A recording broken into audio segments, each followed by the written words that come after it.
Hello, everybody.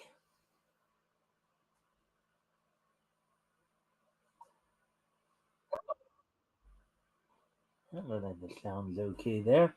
All right, so I'm gonna go off camera here for a quick moment and take care of something while I'm gone. I will go ahead and get some music here. Real quick, I'll be right back.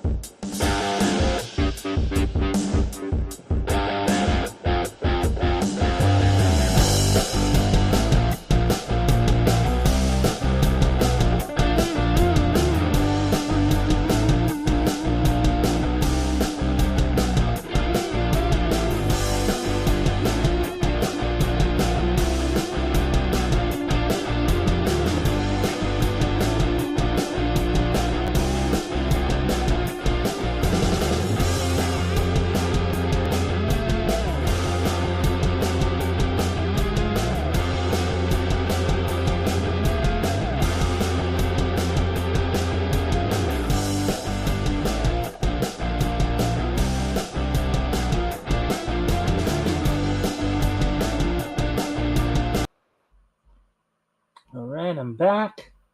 Hopefully, everybody's having a good week thus far.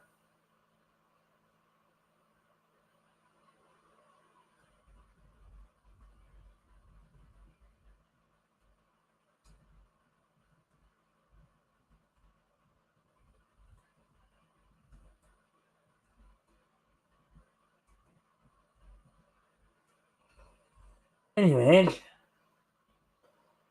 we do have some interesting articles for tonight. Of course, all of them coming from Bounding into Comics. We got like 5 to go over.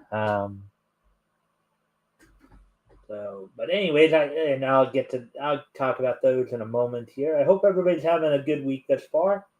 Let's see, here in California, we thought we were done with the rain, but it's come back this week. Of course, so it's said to be raining. Thought it would be coming in on Wednesday, but apparently decided to rear its ugly head again here today on Tuesday. So, let's see. And now we're at the 3-minute mark here, so I'll go ahead and talk about what's on tap for tonight.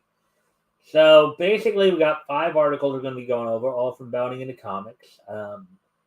For those who are between their late 30s and early 50s, the first article might sound a little bit familiar based on at least what I read of the headline. Sounds like something that many of us are similar. It's not quite the exact same thing, but the first article we're going to be going over sound very similar to something that we all went through when we were growing up. Just going at it from another angle. There's a Democrat politician in Congress by the name of Lori Trahan who is looking to take legislative actions to shine a light on how online games fuels extremism. So we'll be looking at that article. Also, Dark Horse is looking to reprint the Hellsing manga in comic form. Let's see. Gab has an interesting new app that an AI art type app that allows you to do some interesting stuff. Also, let's see. Also, some news coming out of Madhouse and Studio Pero in terms in the case of Studio Hero, some news in regards to, I guess, the first season of Boruto Naruto Next Generation. And Madhouse is talking about an anime adaptation of a recent manga. So with that, let's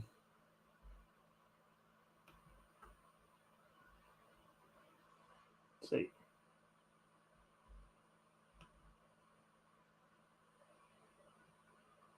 So with that, we're now at the 5-minute mark. So why don't we go ahead and as always, guys, if you haven't already, if you can like and share the stream, see if we can get some more friendly people in here. Also, um, anything here that we talk about grabs your attention, feel free to comment and or ask questions. And I'll try to answer them to the best of my ability. Anyways, let's get ready to get into that. Of course, the wrestling wrap up and this day in each history as well a little later on. But anyways, let's get into the articles here. Started on the articles.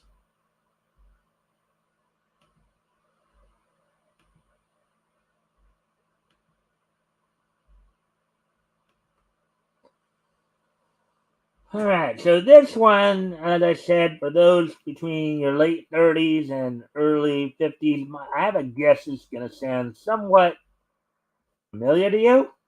Like history repeating itself maybe a little bit here. So let's take a look at this. Democrat Lori Trahan looking at, quote, legislative actions, unquote, to, quote, shine a light on how extremism exists in online games, unquote. I don't know. I don't know. That's they're trying to say that maybe, you know, the far right is trying to. Anyway, let's get into this article by Ryan Pearson. And it was published back on Friday the 10th here. So let's go ahead and take a look at this. U.S. Representative Lori Trahan revealed she's looking to pursue, quote, legislative actions, unquote, in order to tackle what she considers extremism in online games.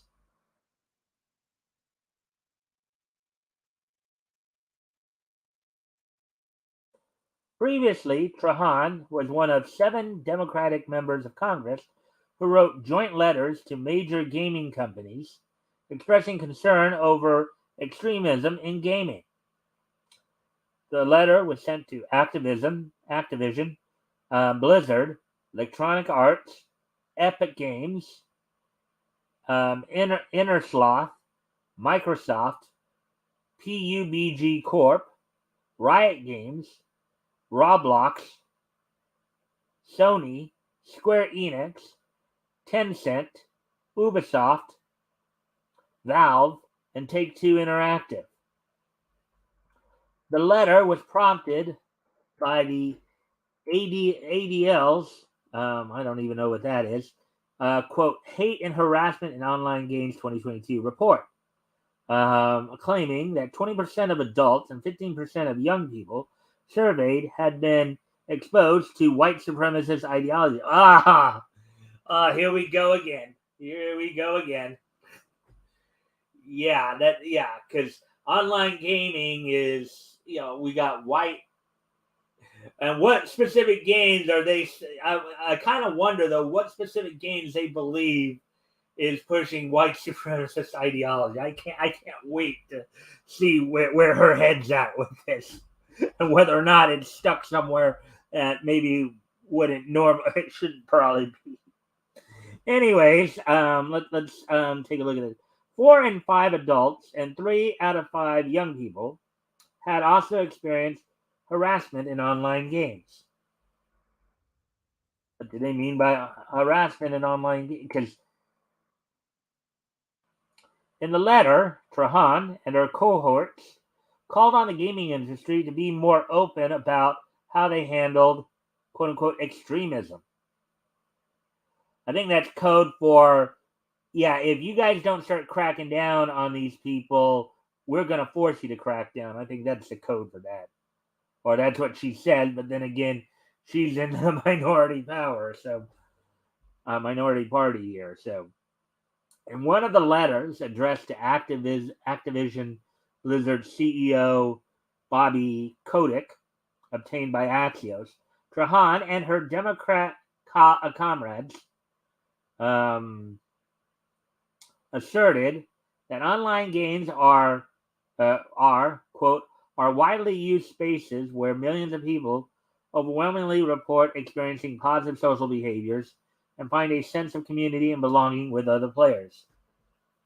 All right, I know she's talking about the online RPGs, obviously. However, in the next sentence, they also claim online games are, quote, spaces where hate, harassment, and extremism can proliferate, and we are concerned about the total volume as well as the increase in player reports of these negative encounters.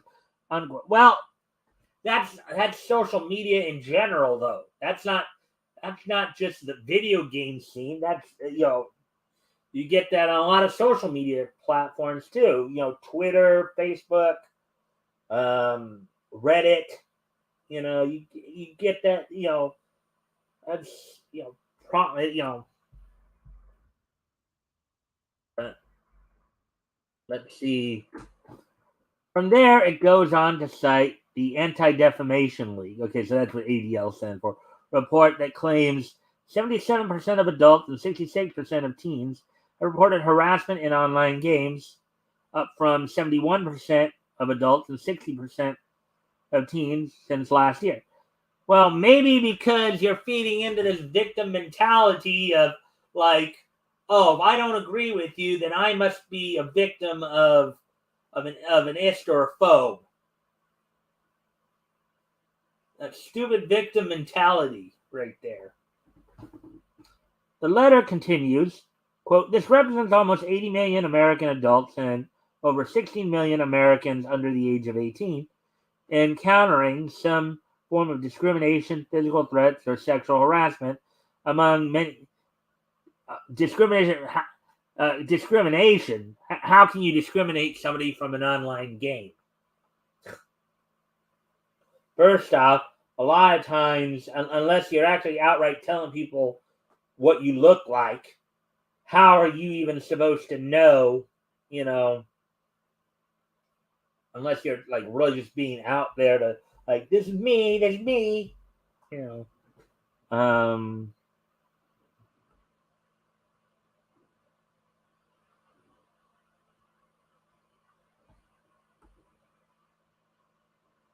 among many other kinds of hateful behavior. This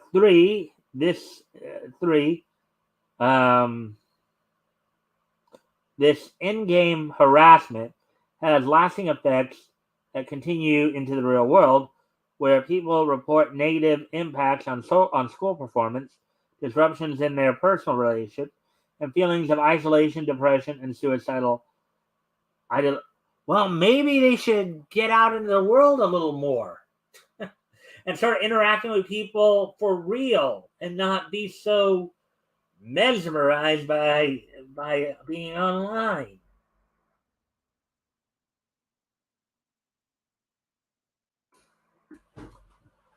Next, it points to, quote, identity-based harassment, unquote, noting, quote, this identity-based harassment has intersectionality with the amount of conspiracy theories and misinformation reported, where topics such as Holocaust denialism, anti-immigrant rhetoric, and COVID-related anti-Asian sentiment are still prevalent. Oh, God.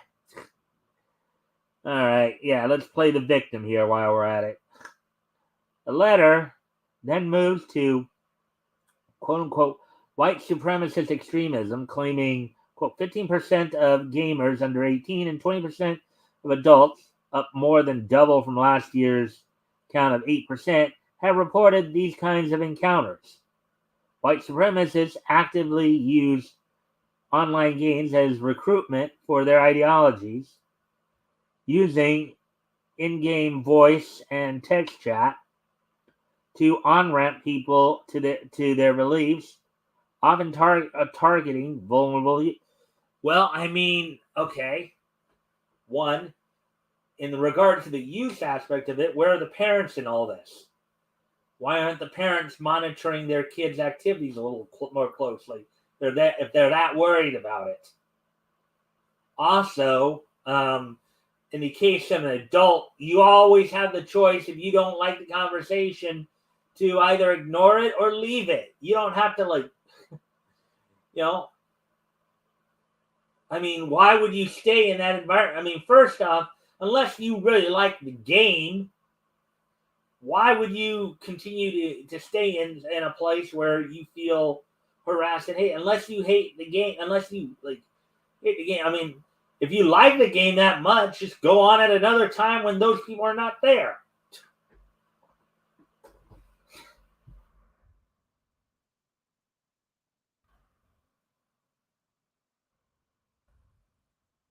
The letter concluded demanding Kodak answer a number of questions.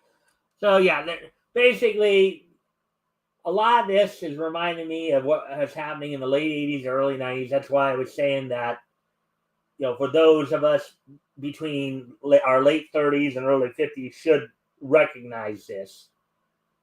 This is just playing up another angle where the government's coming in and trying to censor things, and now they're doing it under the guise of online. Whereas when we were kids, it was, oh, video games are too violent, therefore we need to censor them somehow. We can't be exposing our kids to all these violent video games. Okay. Again, the same kind of mindsets at work here. The same kind of mindset at work here. But now it's not, violence in video games. Now it's white supremacist ideology in online games now. Oh, we need to shut that down. And companies, if you don't shut it down, we're going to shut you down. That's basically where this seems like it's going. Let's see if anybody had any. See if anybody's here to comment on that yet. No.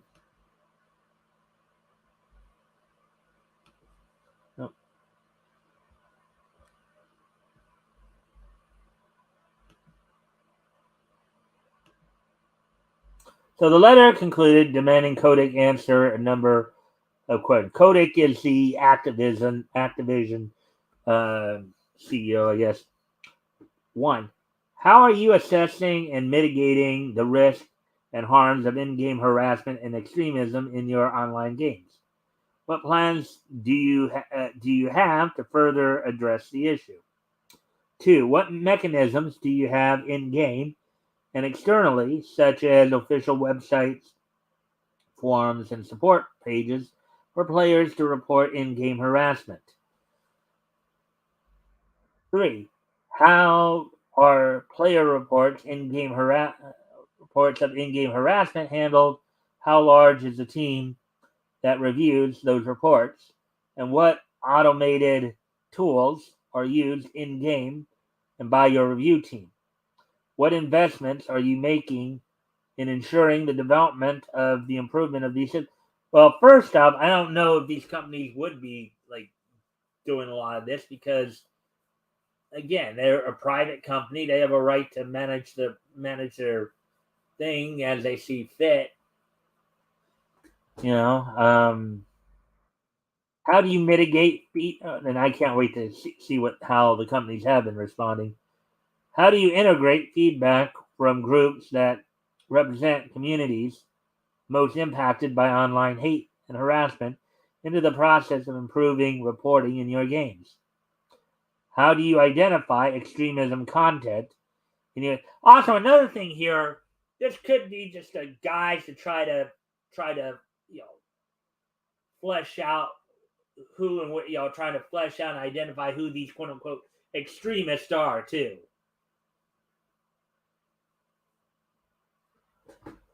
Um,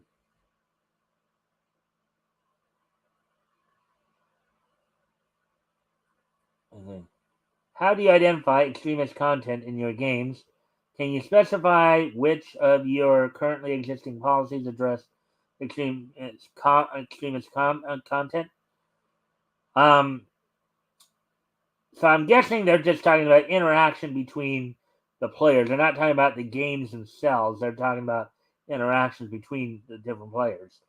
But again, you want to solve that problem? If you don't like the conversation, just leave. Just come back and play at a time when those people aren't there. It's like, or just focus more on the game. Don't interact with them. If If you don't like what they're saying, you don't have nobody's like pointing a gun at your head to interact with them.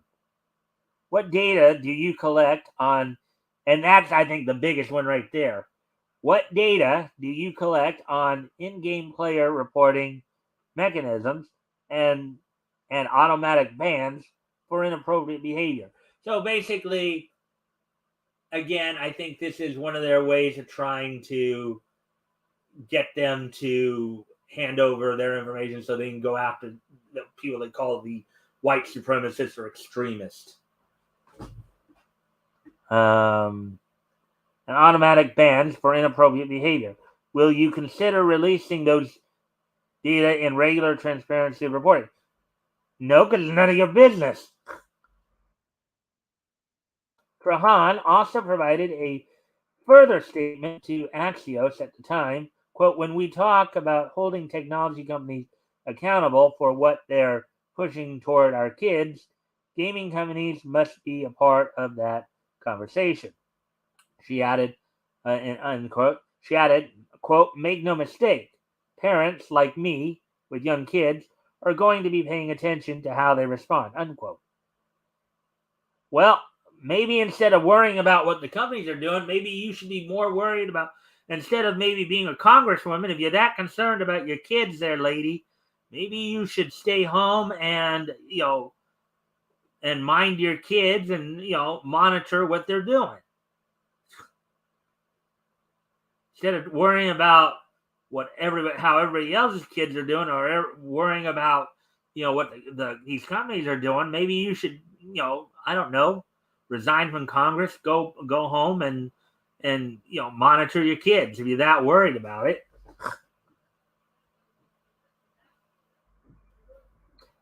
Anti-Defamation League CEO Jonathan Greenblatt also expressed his concerns to Axios. Quote, online multiplayer games are more than media and entertainment outlets.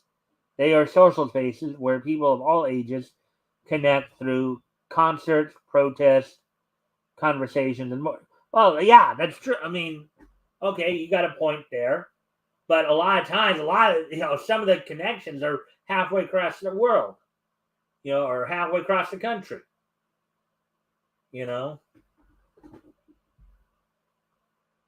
Sadly, though, ADL research has shown for the fourth year in a row that these spaces are being increasingly filled with hate and harassment, unquote.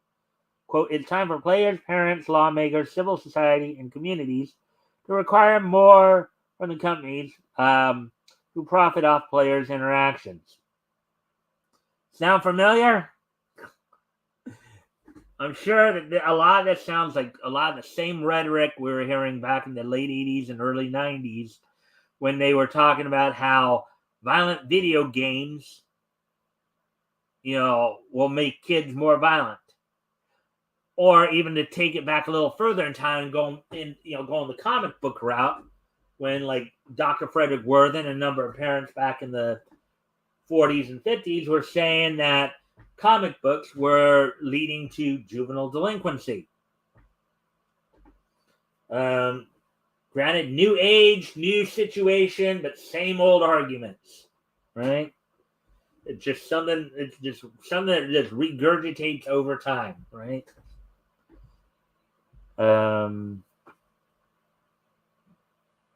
He added. Seemingly in response to the letter, Activision Blizzard announced it would seek stricter rules and AI moderation. Their subsidiary, Blizzard Entertainment, announced audio transcription for reported voice chat, albeit that was planned before the letter.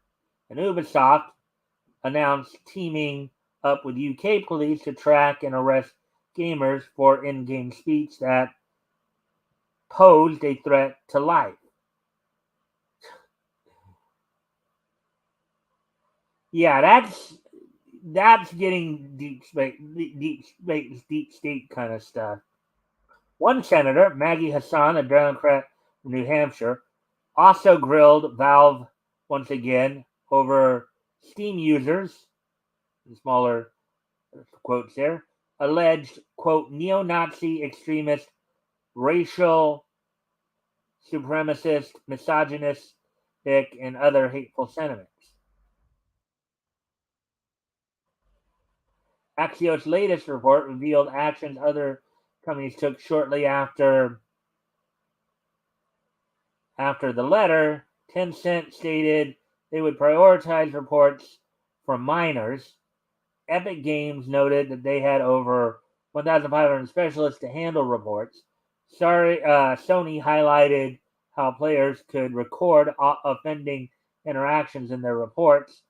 However, it's reported that out of the 14 companies who responded to Trahan's questionnaire, 9 didn't provide details on how they would assess and tackle the supposed extremism. This seems to be question number 1, but could easily apply to any and even all 6. Yeah, what extremism? What specifically being said? Are people just saying that they're being harassed and they're just taking their word for it? Where's the evidence that these people are actually? What is actually being said? Where what is actually being said? And what's the context too? Drop by to make that thumb up color in, smack the bell and share, folks. Yeah, thanks RJ for dropping in there. Article I'm going over right now, if you're still here, should remind you of something from when you were a kid. Let's see.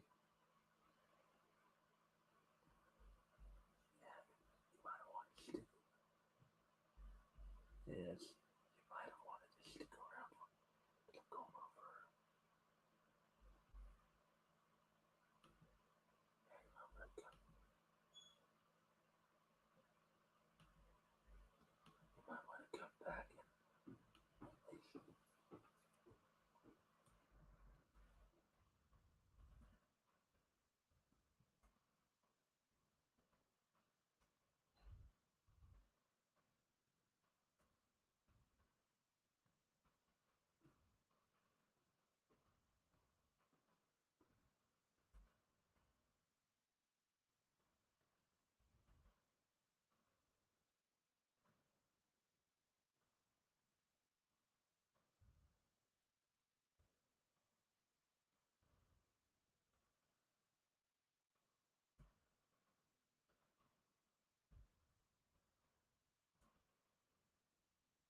Anyways,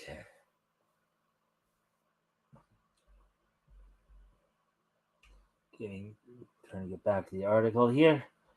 Let's see.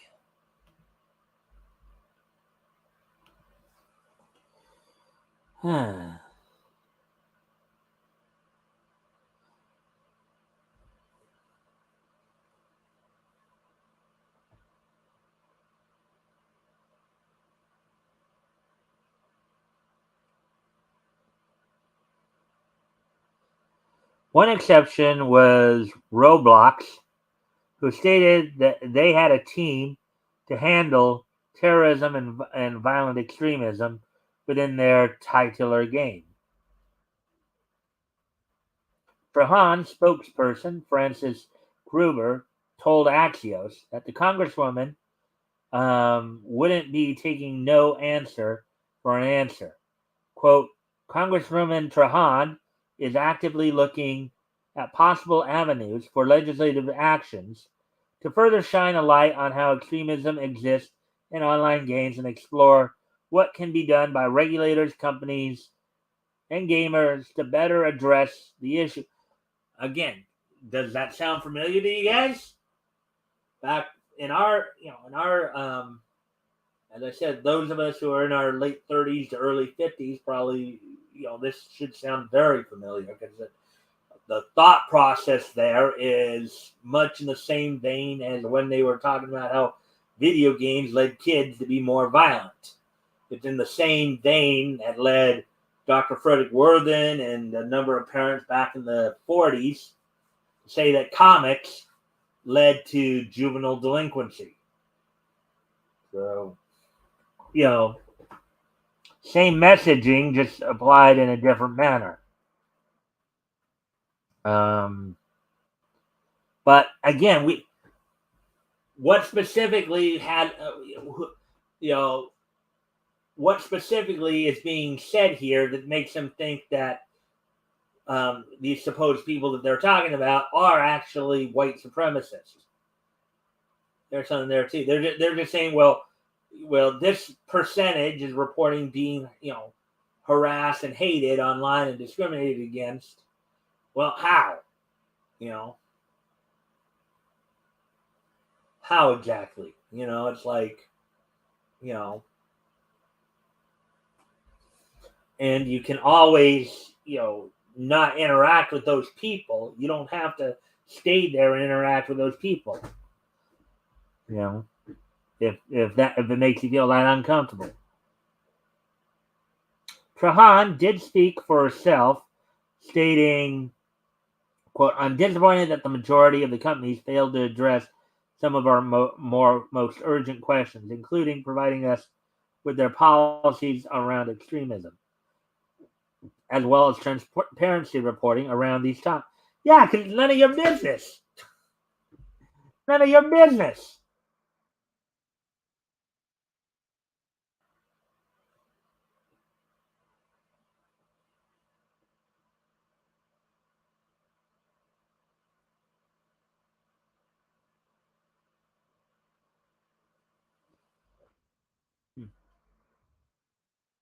The Entertainment Software Association, ESA, reportedly sent its own letter to the senators highlighting how the industry already uses parental controls and moderation. It almost sounds like Trahan wants the gaming companies to be the parents, and that's not their job.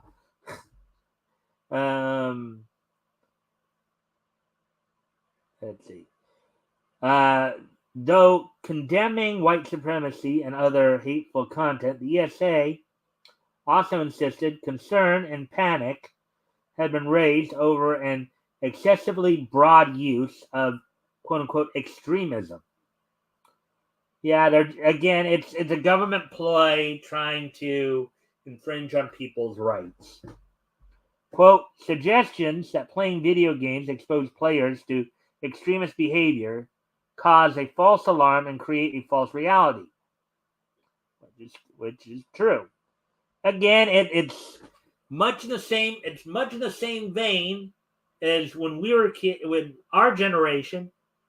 Like I'm 47, so people within, let's say, my generation, as I said, those between their late 30s and early 50s. What we remember hearing all the time about how video games, make kids more violent. We got to censor the video games. We got to do this and that to keep kids from being more violent. And in the comic side of it, going back to Frederick Worthen and parents back in the 40s, and the alarms they supposedly were raising over comics leading to juvenile delinquency.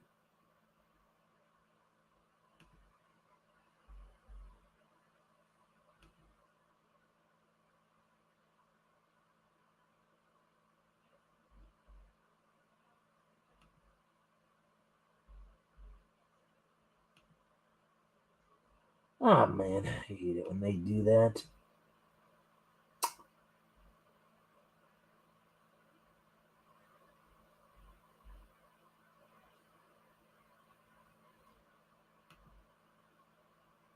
Come on.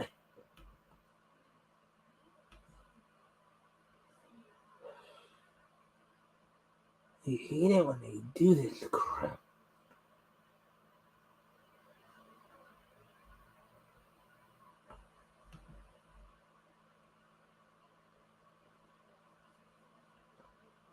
ungroup. Okay, there we go. Hush. Gets on my nerves a lot. And they do that. Anyways,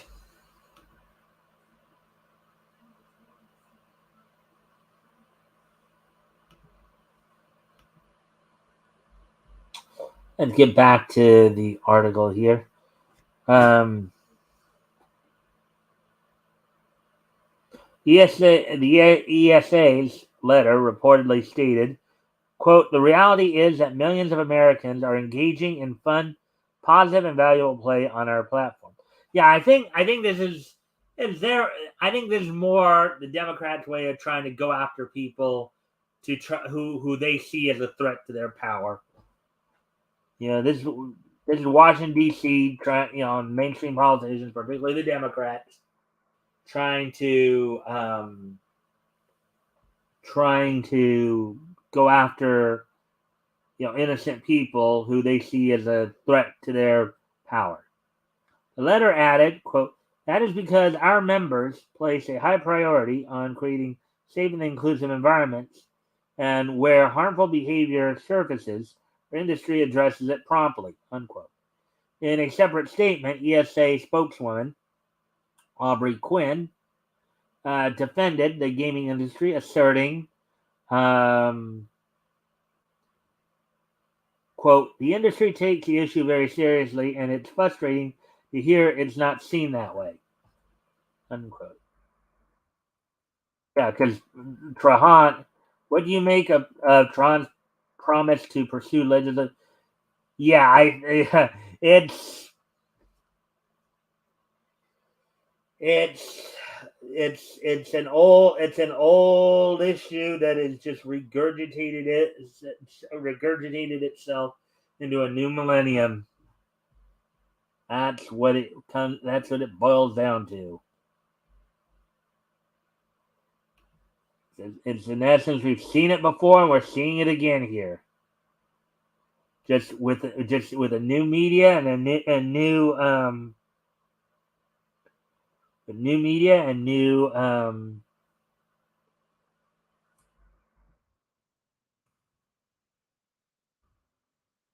let me see.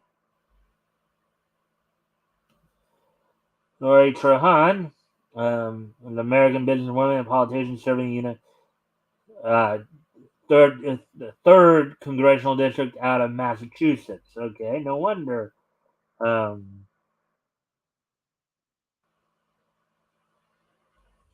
Again, what I would say to her is, if she is so concerned um, about her kids' online activities, then maybe she should consider, I don't know, retiring from Congress, going home and monitoring her kids.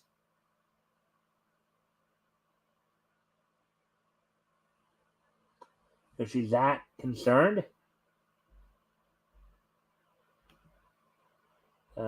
That's what I think. Hmm.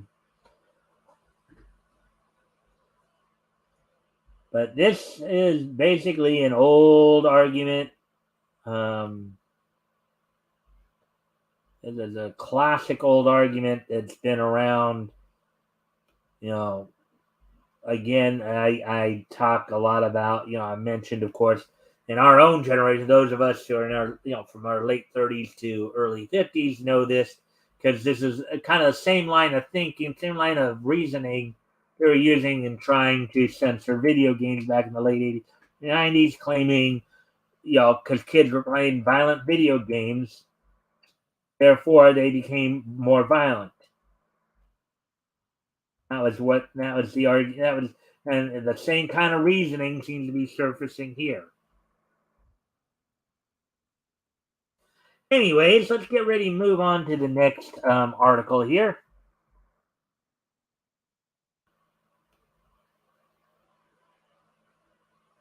We're 40 minutes into this, so that one took us quite a while. Um, that one took us quite a while to get through.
All right, so here we go.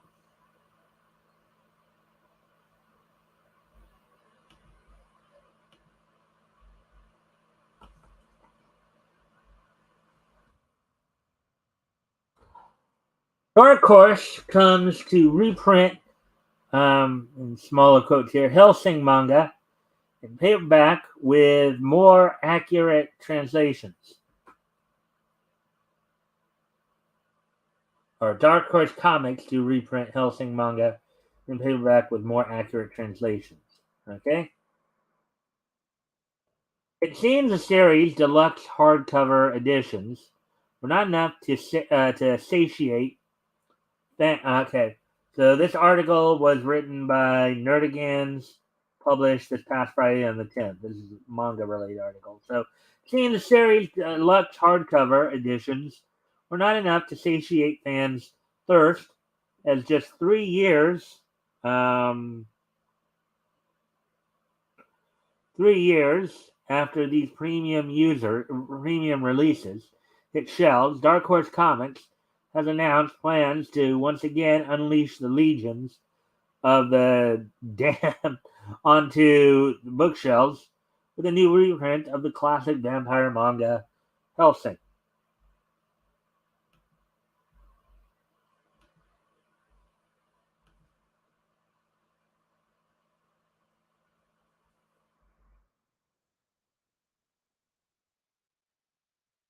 Created by mangaka Kota Hirano, and I think it's supposed to be originally, not originally. Or there's a typo right there. Originally serialized from 1997 to 2008 in Shonen Gahosha's Young King Hours magazine, Hellsing centers around the powerful vampire lord Alucard, who, alongside the titular organization, fights in defense of humanity against legions of undead and ghastly creatures that haunt the British Isles. All right. There's some of the artwork there from that.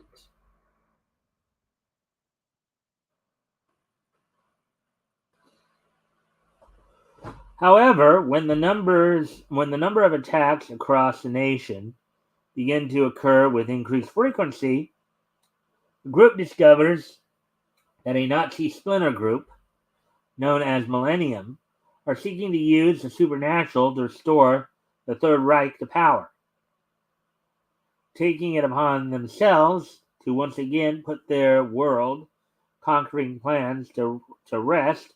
Hellsing soon finds themselves, Millennium and the Vatican secret hit squad Iscariot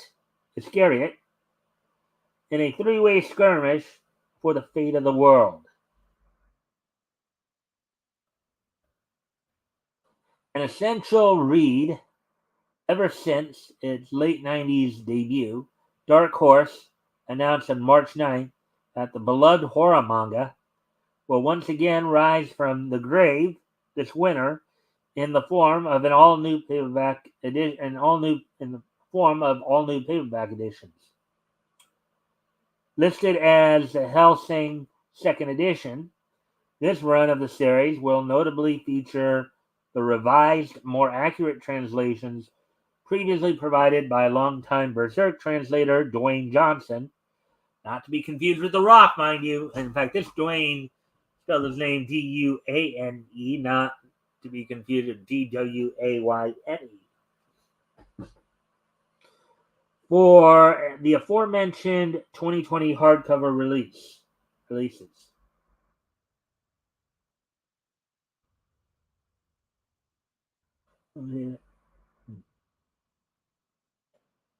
As per Dark Horse, Hellsing Second Edition. All right. Again, another or second editor's first volume. All right, it would appear again. We have another bit of a misspell here, her typo.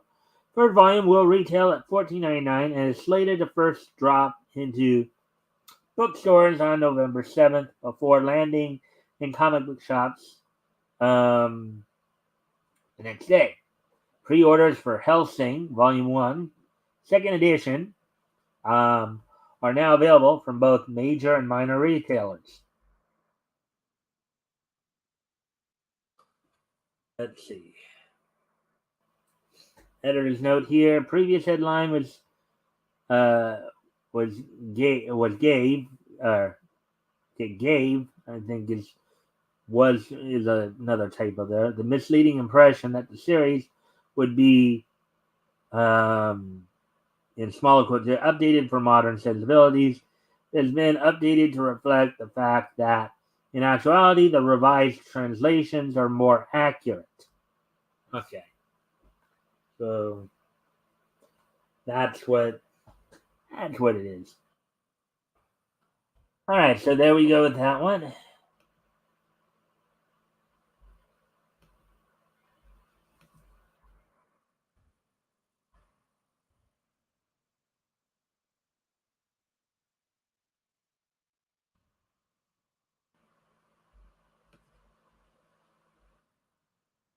All right, so now on to the next article here.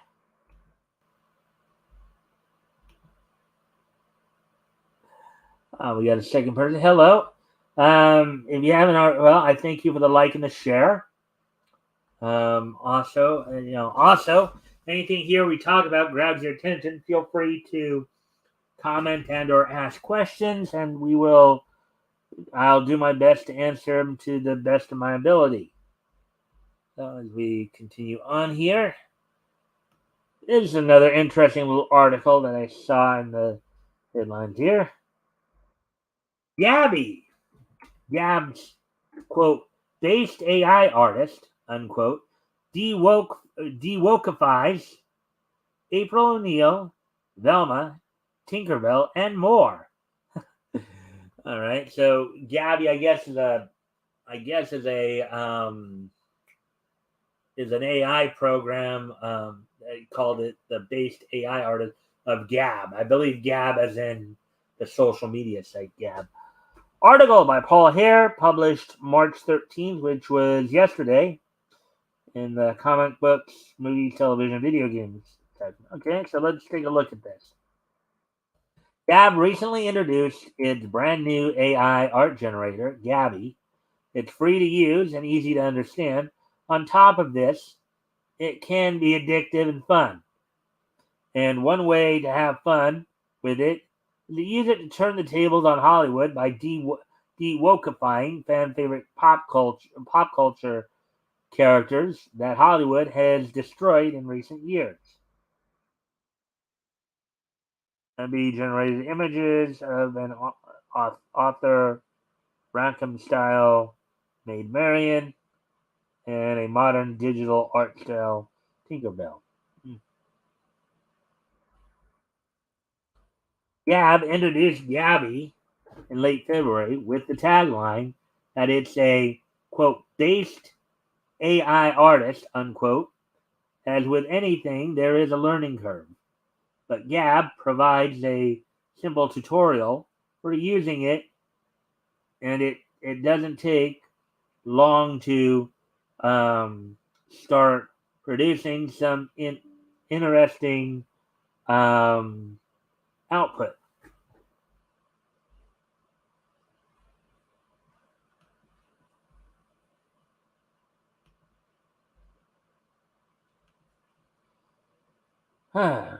Indeed, some users have figured out how to generate outright gorgeous artwork, even as it's clear that AI art generators aren't going to replace actual artists just yet. Mm-hmm.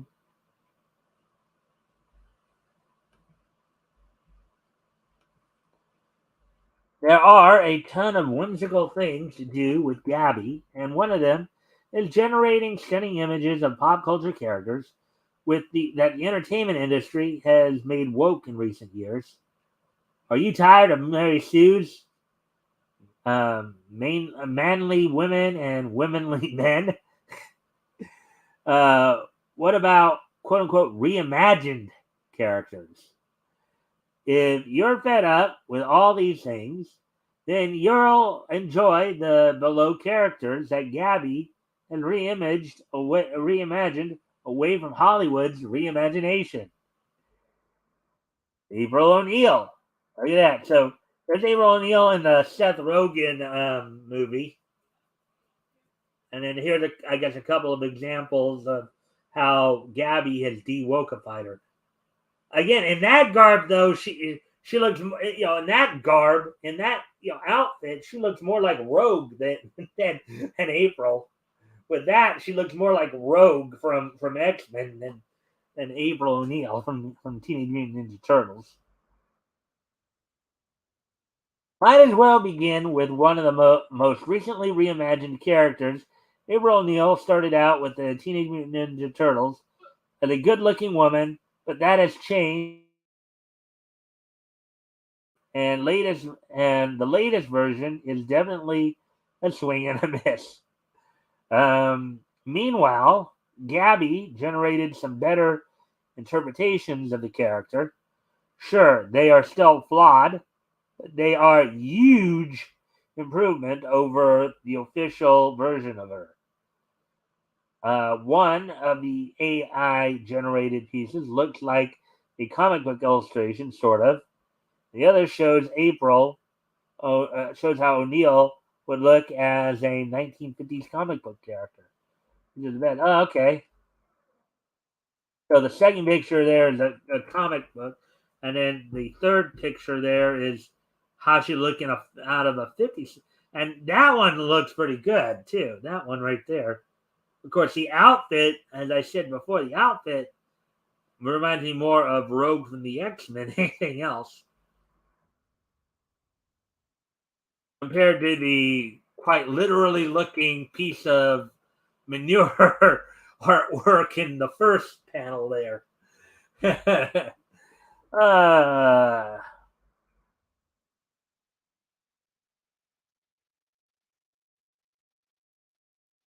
Tinkerbell.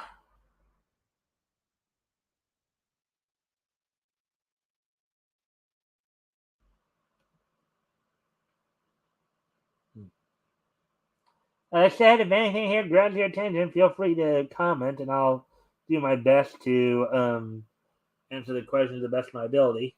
So, the wonderful world of Walt Disney has a new version of Peter Pan's story coming out soon, and the Walt Company decided upon a unique look for Tinkerbell. While it's an attractive version, it's different than what audiences have ever previously seen, and definitely different from what J.M. Barrie imagined. Okay, that's the first one right there.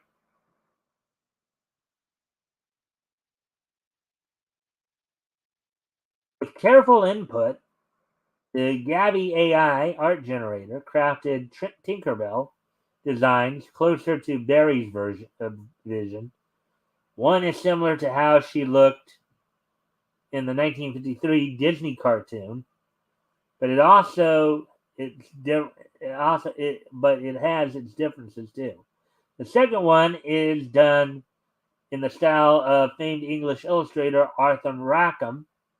In real life, Rackham provided the illustration for Barrie's 1906 novel Peter Pan in Kensington Gardens. So, three panels are there. The first one is the Hollywood woke version. Second one is the first Gabby reimagining that's based on her look back in the 1953 animated movie cartoon and all that. And the third one is more akin, closer to how the artist originally did her, did her look. So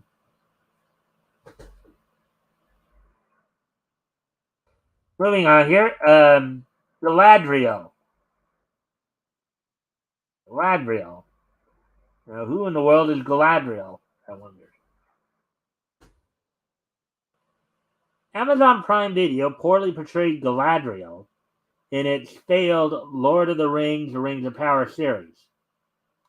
There's not much left to be said that hasn't already been said about it. Besides, the awfulness of the show is kind of self-evident.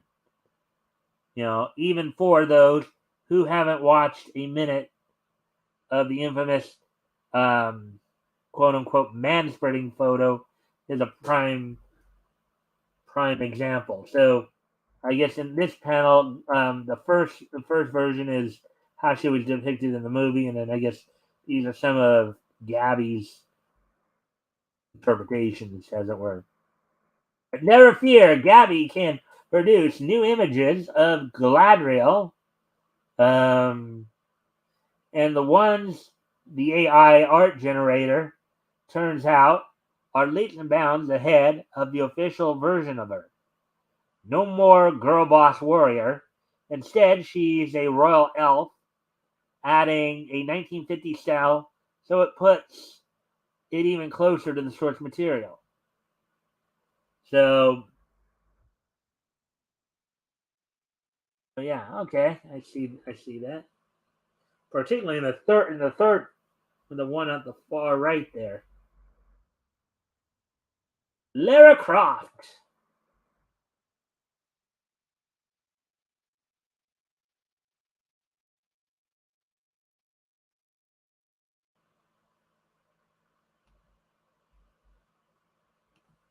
Lara Croft is slowly being reimagined for modern audiences. While arguably not as extreme as the reimagining of other characters. Well, because Lara Croft is already kind of a BA character to begin with. She's probably someone that, for the most part, the woke crowd probably already kind of likes her and just wants to tweak, just make some minor tweaks to her as compared to some of these other characters. But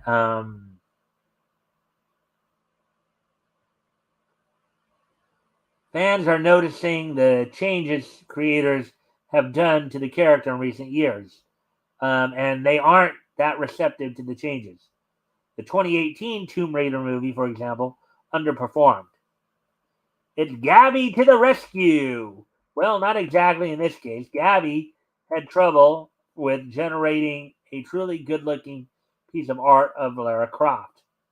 Regardless of the prompts, it kept producing CGI like Uncanny Valley output. Um, and when prompted to try a 1950s style, it didn't come out looking like the character. Um, and there were a lot of strange things in the image. Still, it's better than the reimagining of modern Hollywood. So it is kind of, yeah, I think it would be a little bit more tricky in this case.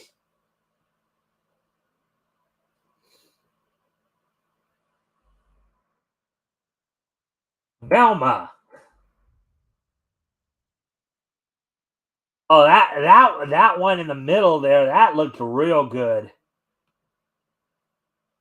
I wouldn't mind dating that girl. How about you guys? The one in the middle there. The one on the left is the one that we've been seeing that Yellow Flash has been roasting and all that.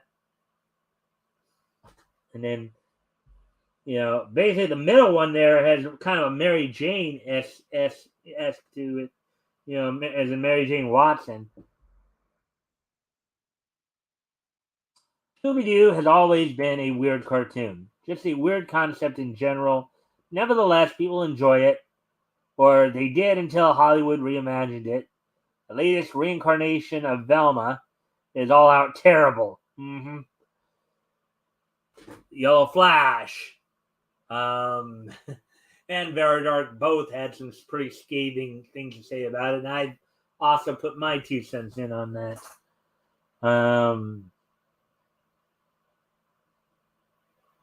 Her character design is awful, and so is her eponymous series. No one likes it, so HBO Max must have decided to renew it out of sheer spite. Yeah, you would get that impression. but one of the things that's been going around is they were already contracted to do additional seasons, even if the first one failed. So, Gabby generated a better version of Velma. In all fairness, it's a reimagining of the original character, who was a short nerd. Um, Yet it's still closer to how she's supposed to appear than what HBO Max chose to go with. Undoubtedly, um,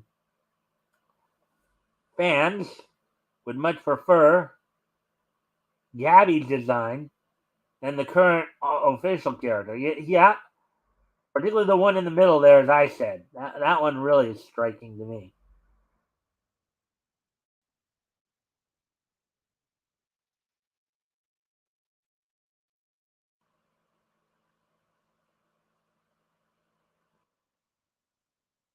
Ultimately, the Gabby AI art generator is able to produce better work of favorite pop culture characters than diverse, inclusive, and equitable Hollywood is able to produce.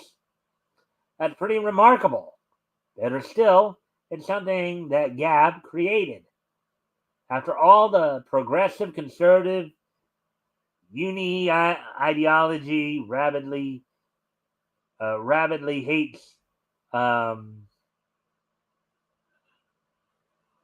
Gab, and that just makes reimaging of reimagined characters all that more fun. All the more fun.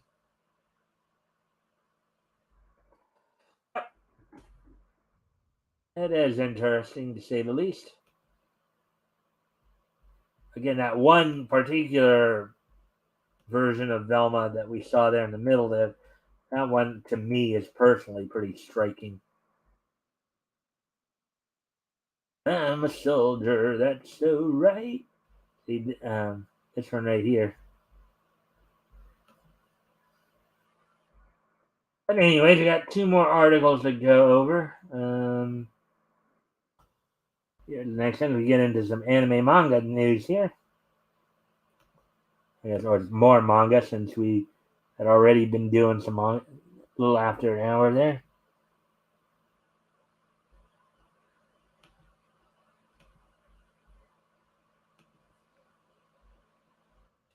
Anyways, Madhouse confirms release window for Frieren Beyond Journey's End anime adaptation.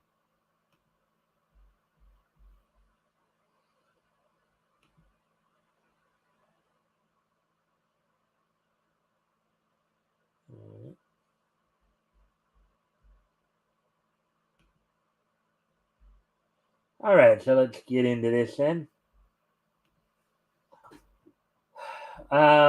Article by Nerdigans Inc. published yesterday. So again, Madhouse confirms release window for Frieren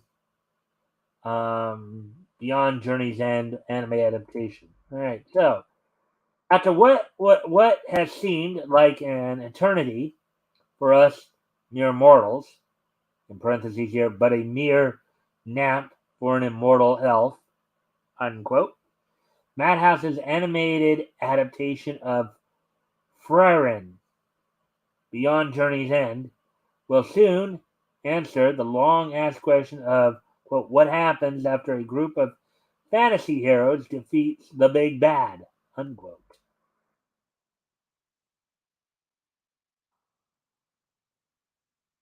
Sounds like an interesting concept there. Adapted from the Kamito Yamada written, Tsukasa Abe illustrated manga of the same name, Frieren, Beyond Journey's End series, follows the journey of Frieren, who is voiced in Japanese by Atsumi Tanizaki, who also provided the voice of Anya Forger in Spy Family, the last surviving member of the legendary team, who, under the leadership of the hero known as Himmel, defeated the Demon King and ushered in a new era of peace across the land. But thanks to her existence as an elf, whose lifespans are far greater than that of other species, Frieren has spent her recent days watching her companions pass away one by one, as of course they age and move on to the next life.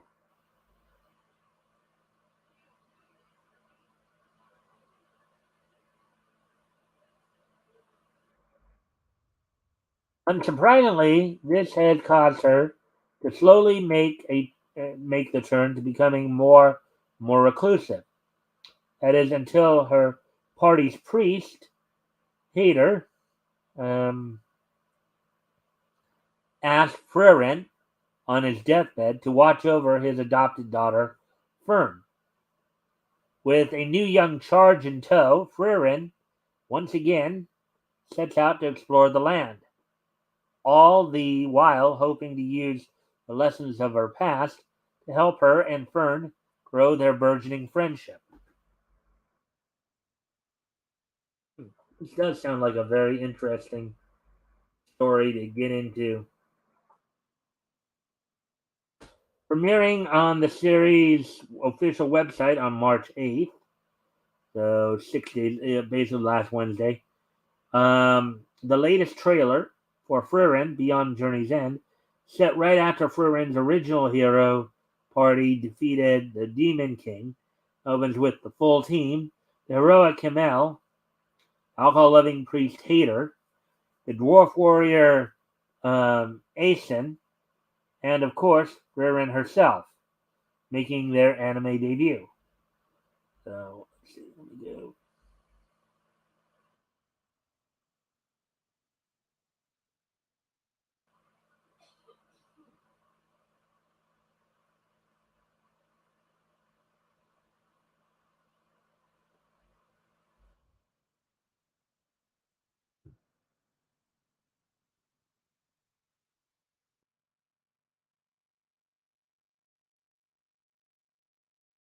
As the trailer is less than a minute in length, subsequent images are not much to write home about, though it does close with a brief shot Frieren voluntarily cutting herself off from her team after the mission's end.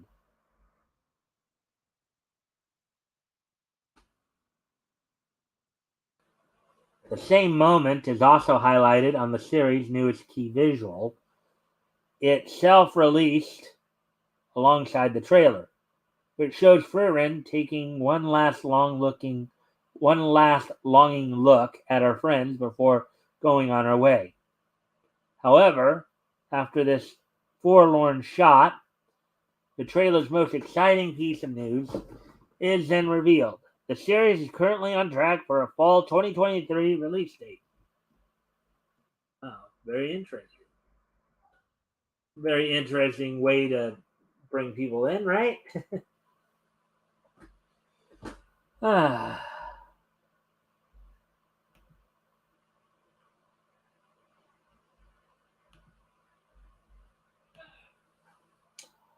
In a statement released to the series' official website, director Keiichiro Saito, Bochi Rock, explained via DeepL, quote, "Every day I think about the work, what kind of image would be the best animation for the audience. It may be a short time for Frieren, but for me, it will be invaluable. It will be invaluable days." Unquote. Quote, "The staff and cast are all wonderful people, and I am sure I will be able to deliver beloved characters and story in a better way." Unquote. He added, "Thank you very much for your support." Unquote. Likewise, series composer and scriptwriter Tomohiro Suzuki of One Punch Man theme asserted in his own statement, quote, "When I read the original story for the first time, my impression was how delicate and gentle I was. Um, I hope I can help deliver the same atmosphere comfort that I felt in the original story, unquote. Quote, Director Saito and the rest of the wonderful staff are also pouring their love into this work, unquote, ultimately assured fans. Quote, and I am sure that they will create the best possible images, unquote. Alrighty then.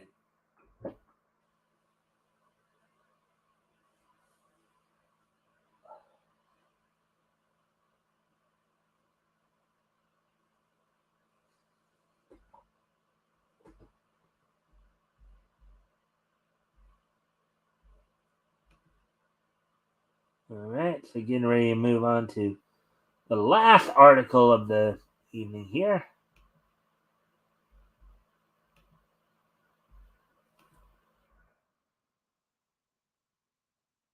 Be this one right here. Actually, before we get into this, I do need to step away from the computer for a moment. I'll turn some music on for you guys. And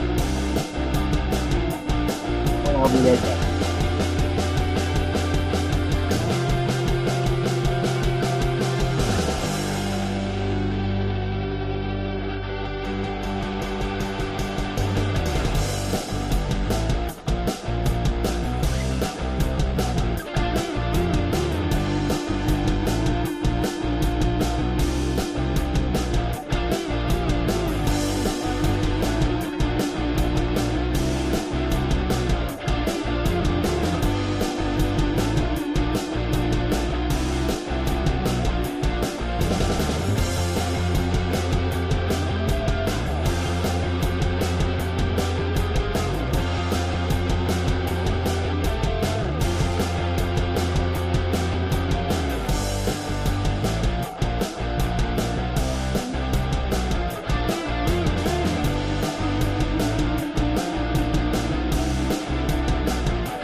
Alright, so we're back. On to the last article here. Where are we at on time here? Hour 15, okay.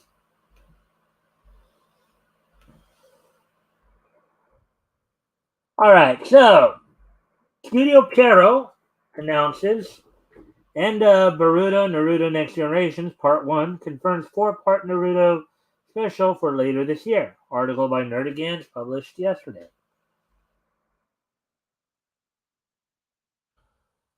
Okay, so after fans have long joked about the ridiculous amount of filler Studio Pero used to stretch out the debut part of Naruto Next Generation's anime, but now after 6 long years, the Naruto sequel series has finally announced the end of its debut run.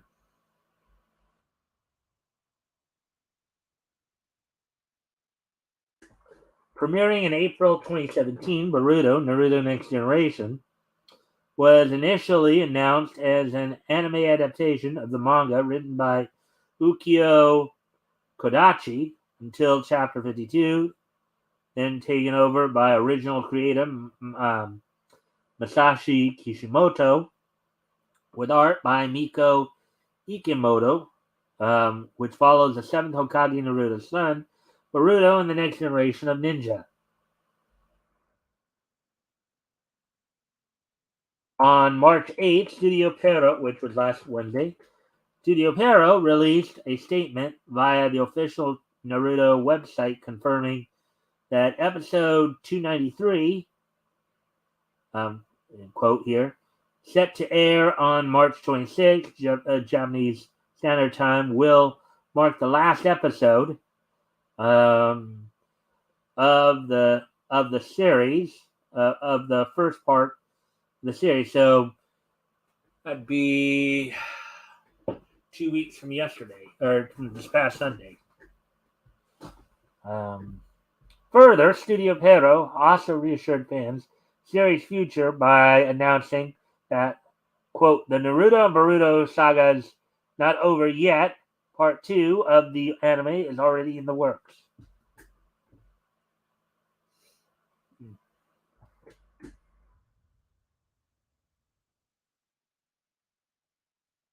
So that. Though Boruto's second part has yet to receive an official release date, Naruto fans will thankfully not be deprived of content for too long. As part of Studio Hero's Naruto 20th anniversary celebration, um, the studio will not only be rebroadcasting select episodes of the original anime to Japanese audiences beginning in July, but they will also premiere a brand new 4-part special surrounding the famous blonde haired ninja later this September.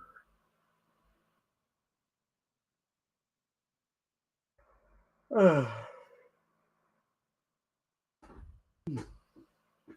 light of the news that Boruto's first part was finally coming to an end, series scriptwriter Honda Masaya confirmed via Twitter that he will be writing the script for the upcoming 4-episode Naruto 20th anniversary special. Quote, the day has finally arrived when we can announce there are only 3 episodes left in the first part of Boruto. An excited Masaya informed fans. They are all hot episodes with sparks flying. Part 2 and a completely new Naruto anime is in the works, so stay tuned. Unquote. Can't stop the little because the little don't stop. Naruto Next Generation Part 1 will officially conclude on March 26th. English simulcast will be available on both Crunchyroll and Hulu.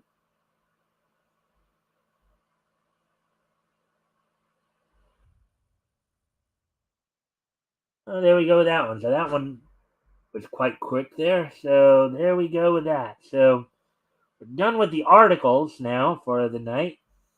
So why don't we go ahead and start getting into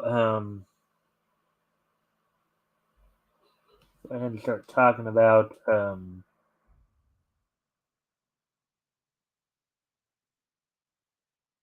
wrestling news here.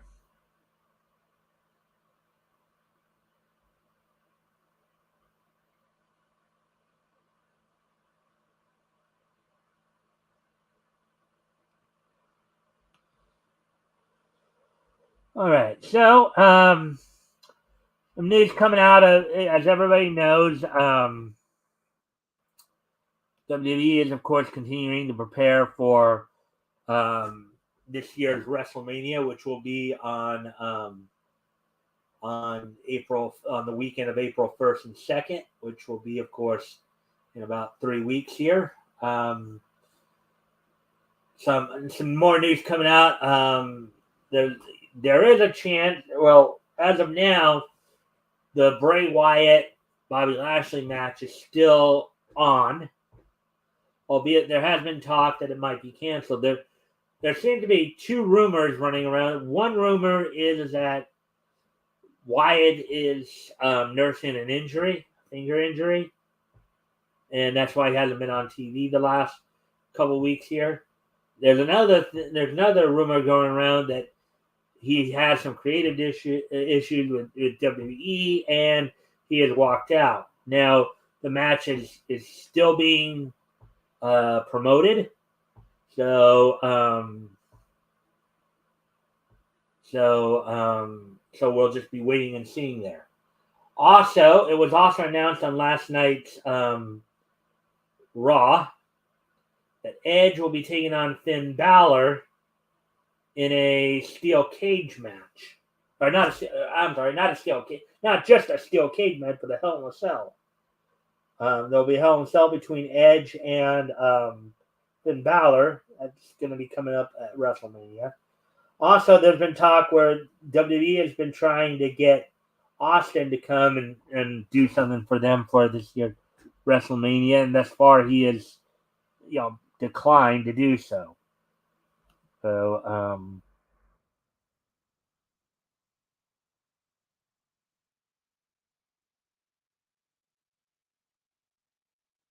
yeah. So those are some of the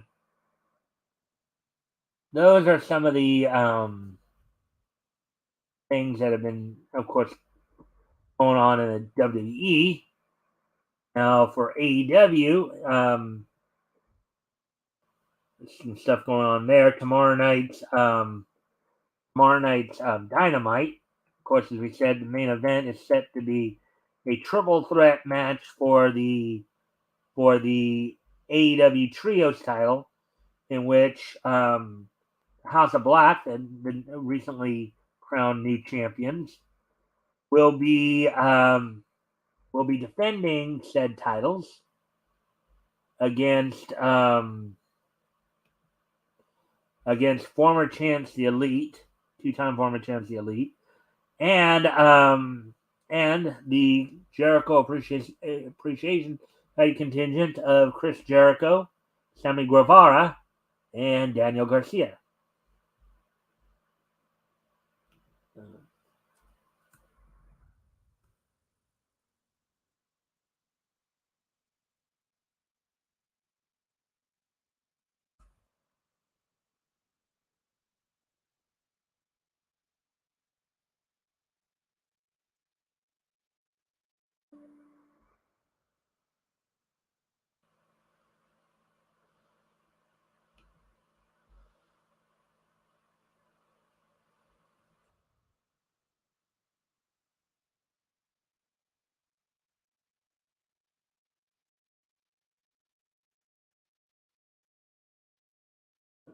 Let me see. Anyways, as I was just mentioning here, of course, tomorrow night's Dynamite will be held at the Canada Life Center in Winnipeg, Manitoba, Canada. We did just announce the trios match. Also, in the actual main event, Orange Cassidy defends the newly rechristened AEW International title against Jeff Jarrett. Jade Cargill has issued an open challenge to any wrestler from Winnipeg. And in another six-man match, the Dark Order's Evil Uno and a returning Stu Grayson will be teaming with Adam Page to take on the Blackpool Combat Club of Ring of Honor World Heavyweight Champion Claudio Castagnoli, Ring of Honor Pure Champion Wheeler Yuta, and three-time AEW World Heavyweight Champion Jon Moxley. Now, this feud has been heating up of late, and it has seemed like AEW has been pushing the Blackpool Combat Club towards heel. Now, I don't know where Bryan Danielson fits in all this. As of course, he recently is coming off of a title shot against MJF in which he lost, but he has been not been as active with the Blackpool Combat Club for the past couple months. So I wonder what's going on there. And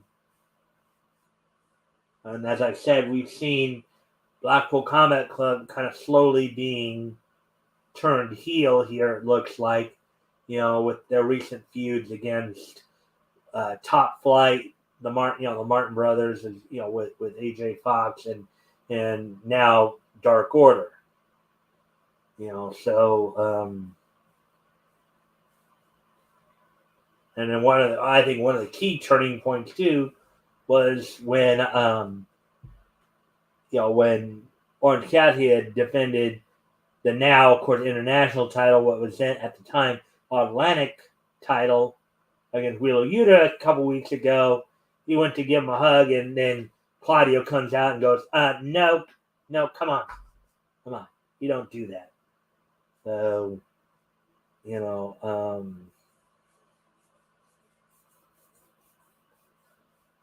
it's just interesting to see the way. And on last night's Elevation, of course, Athena,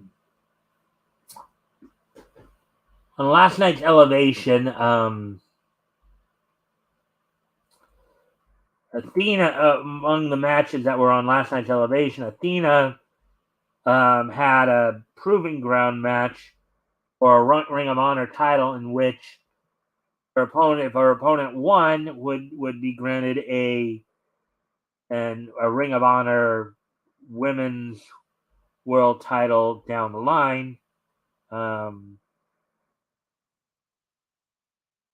Let's see, who was that against here?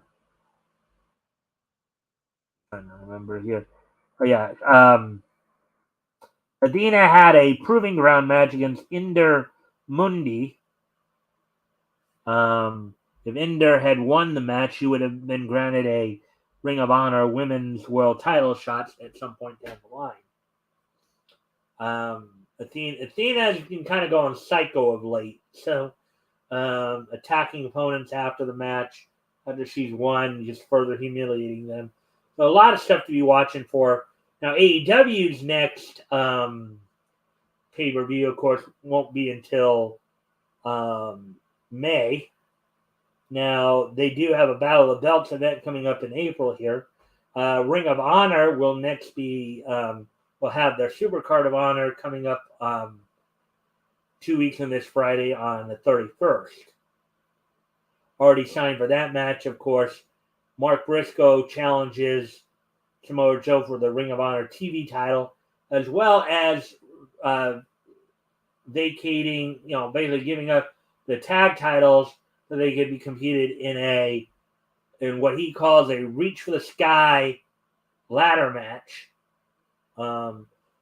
One team has already been announced for that match, and that's the team of Penta El Miedo Zero and Rey Fenix, that are known as the Lucha Brothers. So there we go with all that.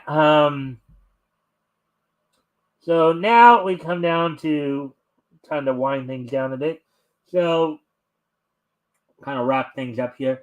So without any further, today is Tuesday, March 14th, 2023. When we go ahead and take a look back at this day in Meech history.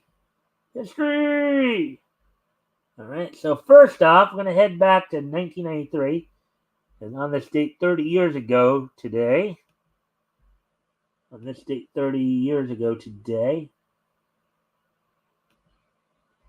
there was a passing, as it were, as Lars Bourne, who was an American cartoon writer for such studios as Famous Studios, Hanna-Barbera, DePatie Frailing Enterprises, and Terryton's. Now, so you guys know, okay, so Famous Studios, of course, did some of the color Popeye cartoons of the 50s, as well as some of the Harvey Toon shows, including Casper, Little Audrey, Baby Huey, Hanna-Barbera. I think everybody remembers them. That's like Yogi Bear, Scooby-Doo, all that. The Baby Frailing, that's Pink Panther, and Terry, Mighty Mouse, and Heckle Jekyll. Lars Born passed away on this date back in 1993 at the age of 77. He's probably most well known as the creator of Deputy Dog. Among the shows that he worked on included the Pink Panther show, Tom and Jerry, the all-new Popeye show, Jabberjaw, the Pebbles and Bam Bam show, and if you guys, I know Yellow Flash did a story earlier today too about how now HBO Max is apparently doubling down on their efforts, and they're now taking another another property, in this case the Flintstones, and turning it into a more of an adult-oriented show. Anyways, Josie and the Pussycats. So on this date, back in 1993, the creator of Deputy Dog, Lars Born, passed away at the age of 77. So now getting ready to move on to the next piece in each history. We move on to 2008. And on this date in 2008, Ring of Honor held night one of its double feature event from the Baker Theater in Dover, New Jersey. The main event saw the tag team of the Age of the Vault, Joey Matthews and Tyler Black, who is known at times in the WWE as Joey Mercury, defeat the Briscoes, the aforementioned Mark Briscoe, along with his brother Jay, who recently passed away. Kevin Steen, who is now Kevin Owens in WWE, defeated Davey Richards on that show in a first round match in the Ring of Honor World Title No. 1 Contendership Tournament. Go Shiozaki defeated Brent Albright. Earlier in the evening, in a street fight, Delirious defeated Necro Butcher. And you did see Austin Aries team with Bryan Danielson to defeat the Vulture Squad of Jigsaw and Ruckus. So let's see. Claudio Castagnoli, who we just talked about, defeated BJ Whitmer, Eric Stevens, and Nigel McGuinness in a four-corner survival match as well on this show. So there we go. And in a dark match, Ernie Osiris retained his Ring of Honor top of the class trophy in a match against Alex Payne. So that happened on this date 15 years ago today. Ring of Honor held the first night of its two-night event of double feature. So now moving on. Now 2008 is just so nice. We're going to hit it twice. And on this date in 2008 as well,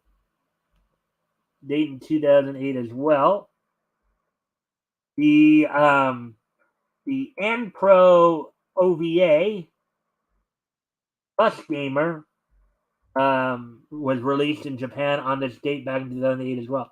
15 years ago today in Japan, the N-Pro produced OVA Bus Gamer was released on this date back in 2008.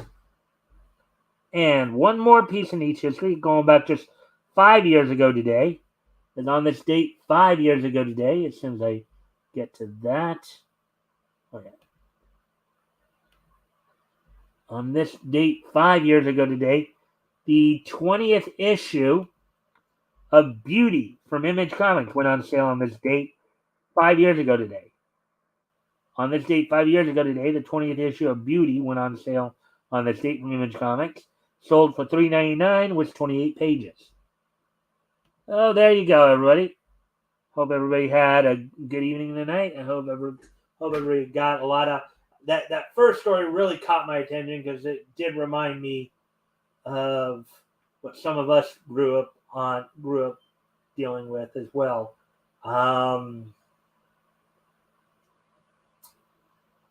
Let's see. So I'll be back here, of course, tomorrow night for more niche news. Don't forget, this Friday I'll have Terry from Mighty Geek Studios joining me to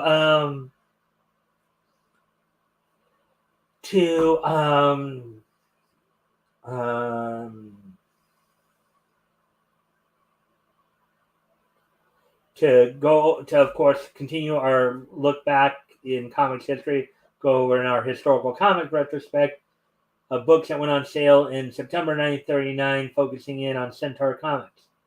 So until tomorrow, bye.